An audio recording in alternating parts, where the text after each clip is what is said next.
વાવથરાદ વિસ્તારમાં ભાભર તાલુકાના અસાણા ગામની સસ્તા અનાજની દુકાનનો વિડીયો સોશિયલ મીડિયા પર વાયરલ થયો। રેશન કાર્ડ ધારકોનો આરોપ છે કે દુકાનદાર દ્વારા નક્કી પ્રમાણ કરતાં ઓછું અનાજ આપવામાં આવે છે। મોબાઈલ પર 20 કિલો અનાજ તો મેસેજ મળ્યા છતાં માત્ર 15 કિલો જ આપવામાં આવતા કાર્ડ ધારકે વિડીયો બનાવી વાયરલ કર્યો। આ ઘટનાને લઈ જવાબદાર તંત્ર સામે પ્રશ્નો ઉઠ્યા અને રેશન કાર્ડ ધારકોમાં રોષ જોવા મળ્યો।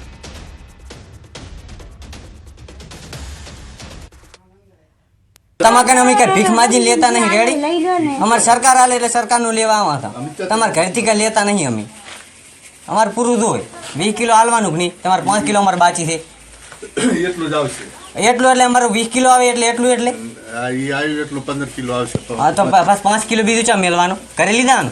છોકરાને ખાવા સોથી અહીંયા લઈએ છીએ અમે કંટ્રોલે અમને પૂરતું હાલતા જ નહીં રાશન થઈ જાય 10 કિલો આપે 20 કિલોનો મેસેજ આવે સરકાર તરફથી પણ 10 જ કિલો આપે છે એટલે હું ગઈકાલે અહીંયા આવ્યો હતો એ મને કે 15 કિલો 10 કિલો જ મળશે વધારાનું નહીં મળે લઈ જવું હોય તો લઈ જા નકે કાંઈ નહીં એમ કરીને ધમકી આપવા માંડ્યો મેં કીધું મેં બનાવ્યો વિડીયો એટલે મારે સરકારને એટલી વિનંતી કે આવા માણસો ઉપર પગલાં ભરે અને આવાને સજા આપે મેં આગલા મહિને કીધું હતું એટલે 5 કિલો વધારીને 15 કિલો કર્યું ને દર વખતે 10 જ કિલો આપતા 20 કિલોનો મેસેજ પડતો ઘઉંને ચોખા જ આપે બીજું કશું નહીં।